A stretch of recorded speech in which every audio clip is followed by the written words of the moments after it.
body doesn't die, but what about the spirit? That is the belief, the self, the soul, the spirit, and whatever you want to call it is invented by thought. Hello and welcome. I'm Jeffrey Mishlove. Today we're going to be examining the concept of enlightenment. Why is it that people throughout the world, in almost every religious tradition and cultural tradition, pursue the notion of enlightenment? What is enlightenment? Is there such a thing? Is it possible to attain enlightenment? With me today is Mr. U.G. Krishnamurti, a world traveler and author of Mind is a Myth and The Mystique of Enlightenment. Welcome, U.G. Thank you. You know, people often have referred to you as an enlightened being, and I know you're very uncomfortable with that. In fact, you told me earlier you're uncomfortable with the concept of being at all. Yes. You see, the question arises only in relationship with becoming. And enlightenment is also becoming, you see. So I would go one step further and say that the human mind, if I may use that word, quote and unquote, is interested only in sensual activity. You know, the living organism or the human body, or whatever you want to call it, is only responding to the stimuli. It is not interested in pleasure at all. See, the moment you use thought to experience anything in terms of pleasure, it becomes a pain for this body. And yet we pursue sensuality and yet find only pain in it. But we love pain, in other words, we love and we pain. enjoy pain and call it pleasure. You see, the human body is not interested in pleasure of any kind. It is only interested in maintaining the sensitivity of the nervous system and the sensitivity of the functioning of the body. So the moment you say a particular sensation is a pleasurable sensation, the demand to make it last longer goes with it. So then the demand to make the pleasure last longer turns what we call pleasure into pain, and that's a painful sensation to the body. The body is trying to be rid of that pleasurable sensation, and what we are stuck with is pain. It almost sounds as if the greater the pleasure, then the greater the pain must be. We have introduced the degree into that, what is called pleasure, you see, because the thought is always interested in more and more of something and less of the other. I am not saying anything against pleasure.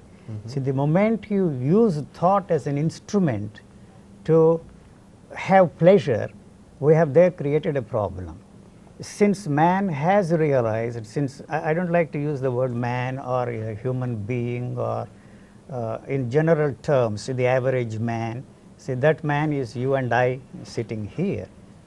So since this demand for permanent happiness is something which cannot be achieved through anything, any thinking that is open to us, we have projected and created what is called enlightenment, God, self-realization, call it by whatever name you like. So that is the ultimate pleasure. There are stories out of India, you've probably heard, of great saints who are supposedly in states of perpetual sexual orgasm. That is what these gurus are selling in the marketplace today. You see, even sex is something that the body does not care for. It's a painful thing, and that is necessary for only one purpose, to reproduce one like that. The living organism is interested only two things: it's a survival and then it's a reproduction. So when once the thought is involved in turning sex into pleasure, we have created a problem. It is the same thought that makes you feel that, you see, the pleasure, you see, can be extended into one of degree, into longer and longer time, and then, you see, keep it going, and so it is more painful to this body. You almost sound Victorian in your approach here. I am not Victorian. The sex is totally unrelated to the question of enlightenment. You see, whether it has become fashionable these days for all these people to market sex as the means or the stepping stones to enlightenment. But actually and factually, the sex is totally unrelated to what is called enlightenment. Whether you deny yourself sex or indulge in sex, it is of no importance to what you are searching for.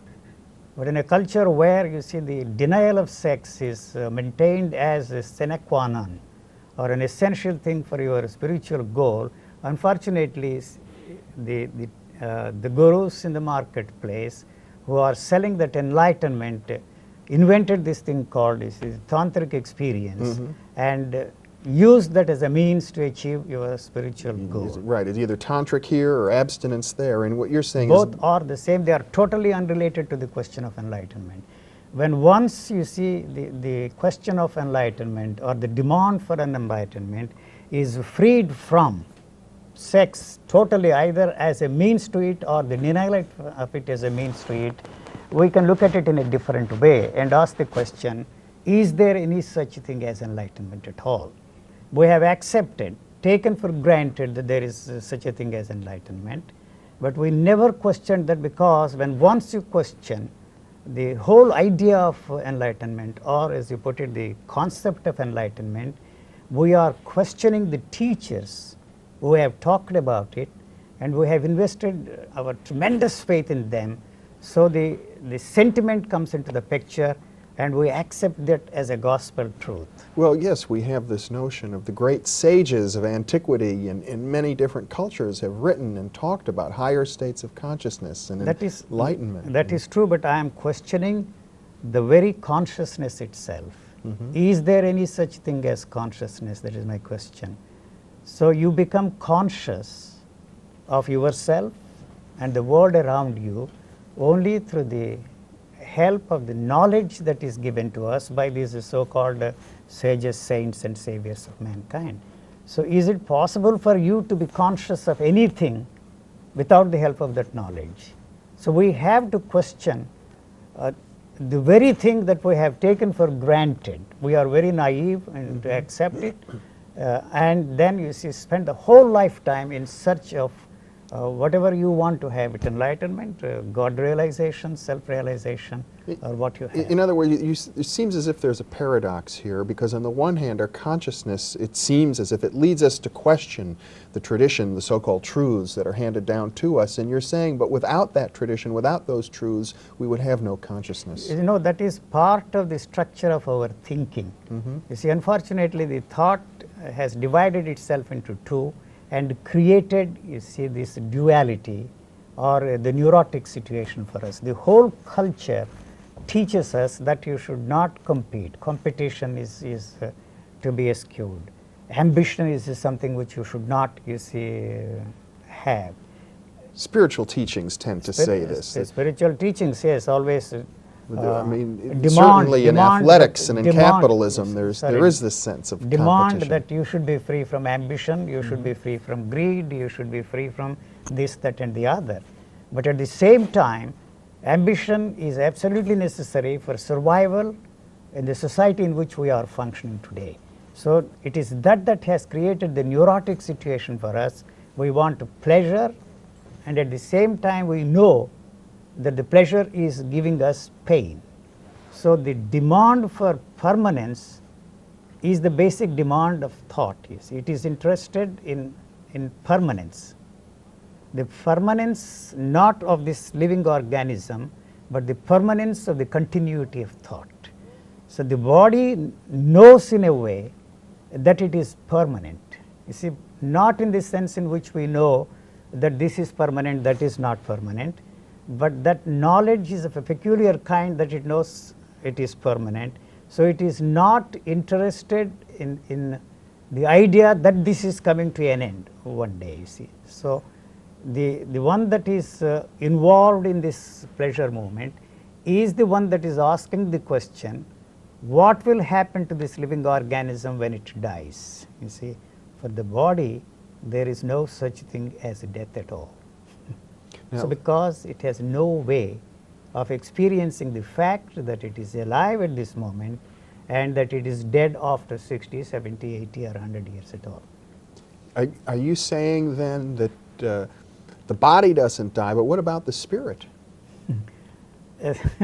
That is the belief, the self, the soul, the spirit, and whatever you want to call it, is invented by thought, and it is that thought that is responsible for experiencing this, what we call thought, because what you call self, spirit or soul or whatever you want to call. I don't want to indulge in the frivolity of the root meaning of the words. You see, the Latin word, spirit is a Latin word. They have to do with breathing, generally. It means breathing. Mm-hmm. So you have observed, you see, a certain individual stop breathing, and that condition you described it as death. So the fact that you see the breathing stop, you want to know if there is anything that will continue after death. You see, it is that is interested in demanding to know what will survive this condition of the body which is called death. Yeah, I mean, I would tend to think that my body will not survive, my body will decay, but perhaps my ability to experience at some level will survive. But can you experience your body while you are living now? You see, if one wants to know anything about death, he has to find out what is it that is there now and not wait until what we call the death takes place. So, do you have any way of experiencing the fact that you are alive today? I say no. Oh. You see, the doctor comes and examines you and tells you that this is your blood pressure, this is the temperature for your body, your heart is breathing, your blood pressure, so on and so forth. So, you are alive. So, you are trying to use that knowledge and experience what you call a living being. But without the help of that knowledge, which is passed on to us by observation of all these doctors, and experience and tell yourself that you are a living being. So, when once you are freed from the knowledge, you have no way of experiencing that you are alive today, and there is no question of experiencing when you are dead. I am giving the talk. Well, Descartes, a great Western philosopher, said, "I think, therefore I am." And you seem to be suggesting that thinking is the opposite of living. I think that Descartes, I studied Western philosophy, and he asked a wrong question and answered it in a very funny way. We think, I think, therefore I am. But he never asked the question which you should have asked, the way the Indian philosophers did. If you don't think, are you there? Uh-huh. So, the basic question which we have to ask is, what is thinking and why do we think at all? If you don't think, there is still the question there, you see. The question is born out of the assumption that there is something there, and that is why he has come out with this statement, I think, therefore I am. If you don't think, where is that I am? Mm-hmm. Well, isn't it true that when we talk of enlightenment, the great sages of India have said when you stop thinking, you can enter into this vast ocean of bliss, and that's enlightenment. The bliss is the bliss, or whatever you want to call it, is essential pleasure that we are indulging in. They may have experienced some extraordinary moment which he described it as a bliss and tried to share it with us, and that created the problem of us all trying to experience the same thing. So, that is the way the knowledge is passed on from generation to generation. That is the way you are also experiencing things. Without knowledge, you have no way of experiencing anything at all. And when once you experience, that experience strengthens and fortifies the knowledge. So, this vicious circle goes on and on and on and on, and that structure has no way of breaking through that, you see, vicious circle. Mm-hmm. So, we accept that knowledge is necessary for us to experience, and the experience strengthens the knowledge. So, do we really want, you see, to find out or demand the way out of it, you see? Mm-hmm. Yes. How is there a way out? There is no way out, because the question is posed by the thought, and by asking this question, the thought knows that it has no answer. So, that is the only way it can maintain its continuity. You see, the thought has invented time. the thought has invented what is called space. You see, without the help of the knowledge we have of space and the knowledge we have of time, there is no time, there is no space. The scientists may talk and say anything they like, but they are also saying that there is no such thing as a time, there is no such thing as a space, there is no such thing as matter, but what is called space-time continuum. Is there a space? I question that. Is there a time? The moment the thought is born, the time is there. So it is that has invented what is called, say, the timeless, and pursuing that timeless, and it knows that it has no way of putting itself in a timeless state because the thought has to be absent in a so-called timeless state. It is an invention of the time to perpetuate itself within the field of time. Well, it sounds like we're trapped. We are trapped, and the very demand to get out of the trap is really the problem. See, there is no answer to that at all. Well, are you suggesting then that in the history of humankind there have never been enlightened persons? No, I am not for a moment saying that there is no such thing as an enlightened being. We have plenty of them, you see. But I question the very the demand to be enlightened. You see, as I said at the very beginning, to me there is no such thing as enlightenment at all. See, the enlightenment is in the future. As I said a while ago, it is the time that has invented the thing in the future. The future is always, it puts the enlightenment there. So the enlightenment is part of the knowledge that is passed on to us from these great teachers who claim to be enlightened people. And it is the past that is in operation here, projecting into a future a thing called enlightenment. So first of all, is there any such thing as the present? I say there is no such thing as present, there is no such thing as now, there is no such thing as the moment here, because if you say this is the moment, this is the present, this is the now, you have already brought into this picture the past. In the past I was not enlightened, so I am going to be enlightened tomorrow, but what about now? So am I enlightened or am I not enlightened? What is it that tells me that I am enlightened, that I am not enlightened, that I am free and not free? It is the knowledge that tells me that I am not free, that I am not enlightened. So if you are not enlightened now, you are going to be enlightened tomorrow.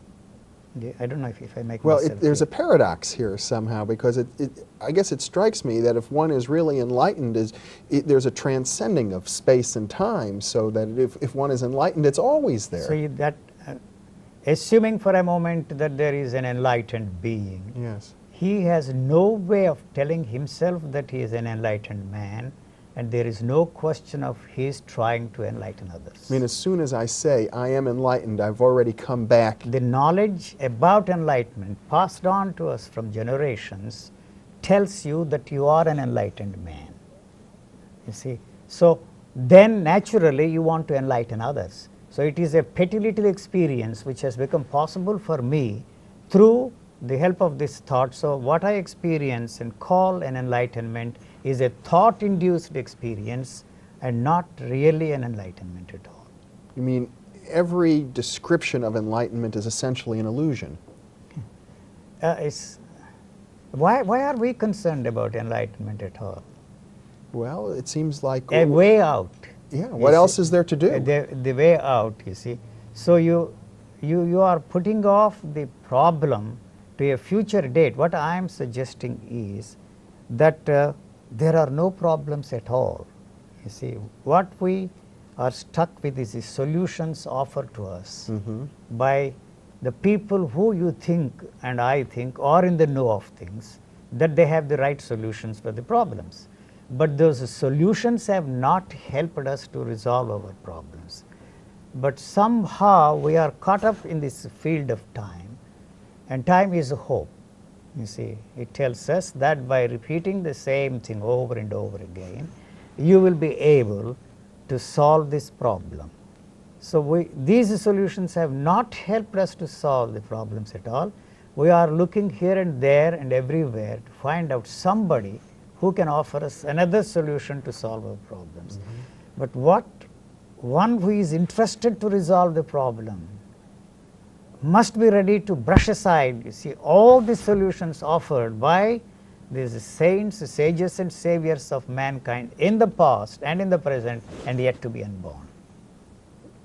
In other words, to truly be free, to truly be enlightened, one has to give up every concept of enlightenment or every notion of this tradition that we've inherited. You are talking as if the concept and you are two different things. The demand for enlightenment and you are two different things. So there is no way you can separate yourself from the concepts. And but you just said that's essential to do. that is essential to do is a manner of speaking, is a way of putting things. It's essential and yet impossible at the same time. You are not ready to come to terms that there is no problem here and that you are stuck with all the solutions offered to us by those in whom we have absolute confidence, faith and trust, and yet they don't work. The instrument which we are using is the one that is born out of hope. You see, what you are today is the totality of all your thoughts, feelings and experiences.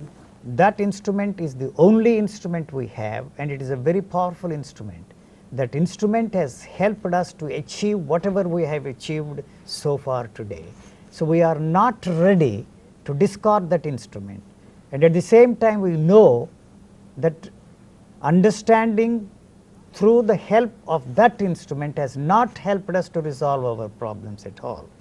And yet we have not given up our confidence, tremendous faith in the instrument which we have been using to achieve our results. So that is really the crux of the problem. So when once the understanding dawns on you that that is not the instrument which will help you to understand and solve your problems, and that there is no other instrument, the demand to solve the problems ceases and instantly. So there is no such thing as understanding at all. How I stumbled into this is something which I have no way of knowing. This is somehow it dawned on me that the intellect which I have developed through sharpening it, you see, using it, has no way of understanding anything. And at the same time, the tremendous faith in that instrument is lingered. You see, that is the only instrument. I do not know of any other instrument. That's the only instrument I have, and it has not helped me to resolve anything, to understand anything. And somehow it dawned on me that that is not the instrument and there is no other instrument. So that means it knocks off the whole basis of any other way of trying to understand anything. So the whole idea of intuition goes down the drain and down the tube. Why? Why does intuition go down the You see, tubes? intuition is nothing but a refined, sensitized thought, if I may put it that way. Yes. So, but it is still, you see, caught up, you see, in this, the use of thought to resolve, you see, the problems. Well, wouldn't it be better at least to have refined, sensitive thoughts rather than crude, unsensitive, insensitive What is the thoughts? difference? What is the difference between a crude thought and a sensitive thought? Well, in Western tradition in the 18th century, we had a notion of the Enlightenment which meant, you know, being free of superstition, at least being able to see things as they are. But are we free from superstition? Why do we swallow everything that every scientist dishes out every day? You see, we say it is scientific, but it is not so scientific. They are as dogmatic as the religious people of the bygone days. But because what science has given us, the technology, we invest tremendous faith, you see, in the scientists. Every 4 years, you see, their theories are changing. As I said the other day, their interest in trying to find out the fundamental particle is search in vain, but they will go on and on and on and on and on. They are not going to give up anyway. I mean, the intellectual effort to solve the mystery of the physical universe is in vain. Is in vain, because the fact that the scientist is separating himself from the universe. It is a single unit. You see, the nature and man are not two different things. As I said before, a while ago or last time, that somewhere along, you see, the evolutionary process, this self-consciousness occurred in the human species. You see. But how do you know we're not actually separate? How do you know that the self-consciousness is not valid? You know, it is the thought that creates the space, as I said. Thought is space. So let me give you an example. Okay, we have about a minute left. This is in touch with this. Yes. What is it that tells you that this is hard? The knowledge that it is hard is the thought, and the thought creates the space between the two and tells that this is hard. Otherwise, there is no space between the two, and there is no way that the sense of touch can tell you that this is hard and not soft. I mean, even something as basic as the sense of touch, something we take so for granted, is really just another thought process. Another thought process. So thought is a space, thought creates a space, and in that space we function.